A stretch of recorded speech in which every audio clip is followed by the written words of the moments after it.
भिंडी में अंडा डालें और कमाल देखिए। बहुत ही कमाल की रेसिपी है आज की। ये रेसिपी आपने ना ही पहले कभी सुनी होगी और ना ही कभी खाई होगी। बड़ी ही ज़बरदस्त और लाजवाब सी रेसिपी है। रेसिपी को स्टार्ट करने से पहले आप सबसे रिक्वेस्ट है कि मेरे चैनल को सब्सक्राइब कर लें और बेल आइकन को प्रेस करें ताकि नेक्स्ट टाइम ऐसी मज़ेदार और इंटरेस्टिंग सी वीडियो जब भी अपलोड करूँ आप सब तक पहुँच जाए। बिस्मिल्लाहिर्रहमानिर्रहीम। यहाँ पर सबसे पहले मैंने आधा किलो भिंडी ले ली है। इसके बाद इसको अच्छे से मैंने वॉश कर लिया है। उसके बाद हमने यहाँ पर कढ़ाई ली है, इसमें पानी डाल देंगे और आधा चम्मच नमक डालकर अच्छे तरीके से हमने इसको गर्म करना है। इतना गर्म करना है कि इसको एक बॉयल आने के करीब हो जाए। यहाँ देखें माशाल्लाह ये गर्म हो चुका है। ये देखें इसी तरीके से अब ये बॉयल आने के करीब है। इस पॉइंट पे आपने इसमें भिंडी को ऐड करना है। आधा किलो मैंने भिंडी ली है। तमाम की तमाम भिंडी आपने इस गर्म पानी में ऐड कर देनी है। याद रहे कि कोई भी भिंडी आपकी टूटी हुई नहीं होनी चाहिए। अगर आपकी भिंडी टूटी हुई तो यहाँ पर ये जो है इसका लिक्विड बाहर निकलेगा और ये चिपचिपी हो जाएगी। तो आपने इस बात का ख्याल रखना है कि आपकी कोई भी भिंडी टूटी हुई नहीं होनी चाहिए। हर चीज़ को, हर पॉइंट को आपने गौर से देखना है, समझना है। उसके बाद आपने वीडियो को बनाना है, रेसिपी को बनाना है। इसके बाद क्या करेंगे, सारी भिंडी ऐड कर देंगे। 2 मिनट, सिर्फ 2 मिनट ना आपने नोट कर लेने हैं। और 2 मिनट यहाँ हो चुके हैं। उसके बाद ढक्कन उठाएंगे और अपनी भिंडी को निकालेंगे। सिर्फ 2 मिनट आपने ढक्कन बंद करके इसको छोड़ना है, उससे ज़्यादा आपने इसको नहीं छोड़ना। और यहाँ इसका पानी चेक करेंगे कितना ज़्यादा गंदा हो चुका है। हालांकि मैंने भिंडी को अच्छे तरीके से वॉश करके सुखा के रखा था, फिर भी इसका आप पानी चेक करें कि कितना ज़्यादा इसका कलर जो है वो चेंज हो चुका है। इसके बाद क्या करेंगे, सिंपल हम भिंडी को इस तरीके से निकाल लेंगे किसी स्ट्रेनर में और उसके बाद आपने इसको रख देना है तकरीबन 10 मिनट के लिए, ताकि सारा का सारा पानी जो है वो इसका अच्छे तरीके से निचड़ जाए। मैंने वीडियो को शुरू में ही आपसे कहा था कि वीडियो को गौर से देखना है, समझना है। उसके बाद आपने इस रेसिपी को बनाना है ताकि आपका वक्त भी ज़ाया ना हो और आपका रिस्क भी ज़ाया ना हो। यहाँ देखिए ये पानी बहुत ही ज़्यादा गंदा है। हम इसको क्या करेंगे, इसको हम गिरा देंगे, इसको वेस्ट कर देंगे। 10 मिनट हो चुके हैं मुझे भिंडी को रखे हुए। इसके बाद हम कोई कपड़ा ले लेंगे या किचन टिश्यू ले लेंगे और इस तरीके से हम टैप टैप करके इसका सारा पानी जो है वो खुश्क कर लेंगे। अब यहाँ पर कटिंग का पॉइंट आता है और कटिंग को भी आपने गौर से देखना है। बीच में से इस तरीके से आपने कट्स लगाना है ताकि ये भी चेक कर सके इसमें कीड़ा तो नहीं है। और दूसरा बात यह है कि ताकि इसमें मसाला जो है वो अच्छे तरीके से जा सके।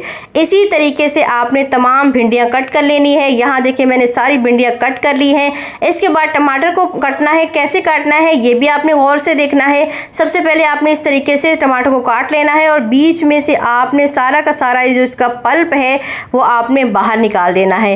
ये सारा पल्प आपने बाहर निकाल देना है और इसको आपने वेस्ट नहीं करना। इसको आप किसी दूसरी सब्जी में भी इस्तेमाल कर सकते हैं या फिर आप इसको चटनी में भी इस्तेमाल कर सकते हैं। या देखिए मैंने पल्प बाहर निकाल लिया है। 2 मैंने टमाटर लिए हैं। अब हम इनको कट करेंगे। सिंपल आप इस तरीके से कट करेंगे जैसे कि आप ऑमलेट बनाते हुए प्याज कट करते हैं, सेम आपने ऐसे ही कट कर लेने हैं। इसके बाद यहाँ पर मैंने बाउल ले लिया है, बड़ा बाउल ले लें और इसके अंदर हमने डाल देने हैं अंडे। जी हाँ, मैंने आधा किलो भिंडी ली है तो मैं 3 अंडे इसमें ऐड कर रही हूँ। आपने हर चीज़ का भी ख्याल रखना है कि मैंने कितनी, आधा किलो भिंडी में कितनी चीज़ें जो है वो ऐड की हैं। 3 अंडे आधा किलो भिंडी में बहुत हैं, वो हम इसमें डाल देंगे। इसके बाद हम इसमें कुछ अपने मसाले ऐड करेंगे। मसाले हमारे बहुत थोड़े से हैं। सबसे पहले मैंने इसमें आधा चम्मच हल्दी डाली है, आधा चम्मच मैंने इसमें लाल मिर्ची डाली है, आधा चम्मच से भी थोड़ा सा कम नमक है और आधे चम्मच से थोड़ा सा कम गरम मसाला है। बस यही मसाले इसमें जाएंगे। अच्छे तरीके से हमने इनको पहले मिक्स करना है ताकि अंडे में हमारे मसाले सबसे पहले अच्छे से मिक्स हो जाए। ठीक हो गया। यहाँ देखिए ये मिक्स हो चुके हैं। इस पॉइंट पे हम सब्जियां ऐड करेंगे। सबसे पहले मैंने हरी प्याज डाली है, आधी प्याली। इसके बाद 3 हरी मिर्चें हैं मोटी चॉप की, ये डाल देंगे। इसके बाद टमाटर हैं, हम ये डाल देंगे। अच्छे तरीके से आपने तमाम चीज़ों को मिक्स कर देना है। हर चीज़ को आपने गौर से देखना है, समझना है। इसके बाद क्या करेंगे, हम भिंडी डाल देंगे। यहाँ भी एक पॉइंट समझने का है, जब आपने भिंडी डालनी है तो इसको नरम हाथों से आपने मिक्स करना है। मतलब चम्मच आपने नरम हाथों से चलाना है, तेज़ी से नहीं चलाना, क्योंकि भिंडी हमारी बॉयल की हुई है। अगर आप तेज़ी से चम्मच चलाएंगे बनाएंगे तो भिंडी टूट जाएगी। तो इस बात का भी आपने ख़ास तौर पर ख़याल रखना है और अच्छे तरीके से भी मिक्स करना है ताकि तमाम भिंडी पर अंडा और मसाले अच्छे तरीके से लग जाए। ठीक हो गया, हर चीज़ को गौर से देखें और समझें, उसके बाद आपने रेसिपी को बनाना है। यहाँ देखिए, ये माशाल्लाह ये मिक्स हो चुका है। इसके बाद यहाँ पर मैंने एक कढ़ाई ले ली है और कढ़ाई में मैंने डाल दिया है आधा कप कुकिंग ऑयल।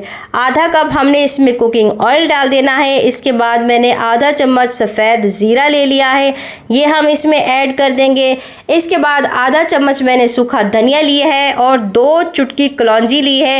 ये तीनों चीज़ें आपने इसमें ऐड कर देनी है और इनको हम हल्का सा कड़कड़ा लेंगे, हल्का सा हम इनको रोस्ट कर लेंगे, ज़्यादा गर्म नहीं करेंगे, हल्का सा हम इनको रोस्ट करेंगे।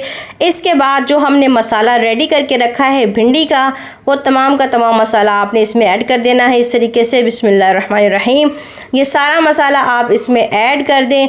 आँच को आपने बिल्कुल लो रखना है और अच्छे तरीके से हमने इसको मिक्स करना है, क्योंकि ज़ाहिर सी बात है अगर आप आँच को तेज़ रखेंगे तो अंडा तो फटाफट से बन जाएगा, लेकिन भिंडी जो है वो अंदर से कच्ची रह जाएगी। तो आपने आँच को लो रखना है। 3 से 4 मिनट आपने इस तरीके से नरम हाथों से इसको अच्छे तरीके से मिक्स करना है। यहाँ मैंने स्पीड तेज़ की थी तो आपको इसलिए तेज़ लग रहा होगा। इसके बाद हम ढक्कन को बंद कर देंगे। 5 से 6 मिनट हम लो आँच पर इसको ऐसे ही छोड़ देंगे। माशाल्लाह से हमारी रेसिपी बन के रेडी है और जब इसका ऑयल ऊपर आ जाए तो आप ये भी समझ जाएं कि आपकी रेसिपी रेडी हो चुकी है। अच्छे तरीके से भिंडी भी हमारी पक चुकी है और अंडा और सब्जियां सब कुछ पक चुका है। माशाल्लाह माशाल्लाह ये रेडी हो चुकी है। इसके बाद हम इसके ऊपर हरा धनिया हल्का सा लगा देंगे इसकी खूबसूरती को बढ़ाने के लिए और ढक्कन इसका बंद कर देंगे तकरीबन 1 मिनट के लिए और गैस को हमने पहले ही बंद कर दिया था। माशाल्लाह माशाल्लाह ये रेसिपी रेडी हो चुकी है। देखा आपने, बहुत ही आसान और सिंपल सी रेसिपी थी। बस गौर करने की बात ये थी कि हर चीज़ को समझना था, देखना था गौर से, उसके बाद बनाना था बस, और उसमें कोई मुश्किल नहीं थी। सिंपल सी रेसिपी थी। माशाल्लाह माशाल्लाह ये रेडी हो चुकी है। उम्मीद करती हूँ कि आपको ये पसंद आएगी। आप इसको लाजमन बनाइएगा, इंशाल्लाह ये आप सबको और आपकी फैमिली को बहुत ही पसंद आएगी। अल्लाह हाफिज़।